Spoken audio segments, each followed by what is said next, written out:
So you start. Well, Chico, like I was saying, when I first met you, you were 6 and I was 46. And now you're 40. I'm 40. And I'm 80. And your mom, I loved your mom. Every fall, she wanted you kids to look nice. Yeah. And she would buy new shoes because you kept growing. And by the time you get kids good shoes, you can't afford used rent. the rent. You can't afford rent. So then she'd get evicted. She'd And be evicted. so it was just it's what led me to just believe that it wasn't people who were the cause of the troubles. It was the system. My childhood was filled with chaos and disorder. My mom suffered from undiagnosed mental health issues, and that meant our life was a struggle. My brother and my older sister. I'm the youngest of 3, and so every few months we would be kicked out. We're in this cycle of being in an apartment, being kicked out, being in a homeless shelter. Hope Community, which was then St. Joseph's, was a home run by sisters. One of the most powerful things was the community that you created. It was open and inviting and warm, and we felt welcomed. It felt like home.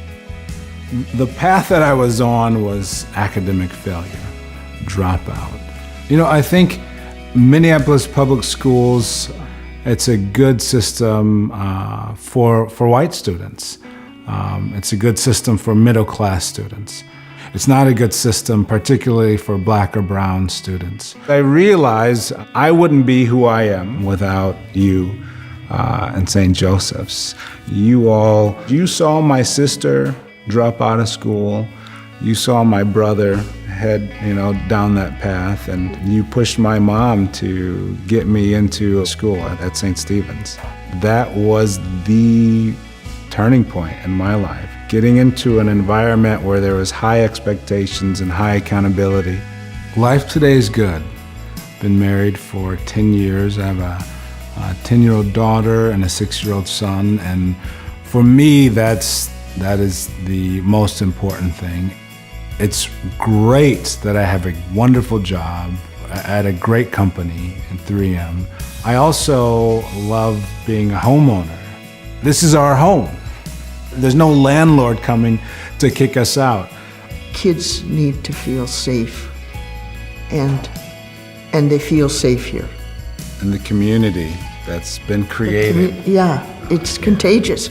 Community is contagious, and it's the antidote to despair and isolation, and it gives hope.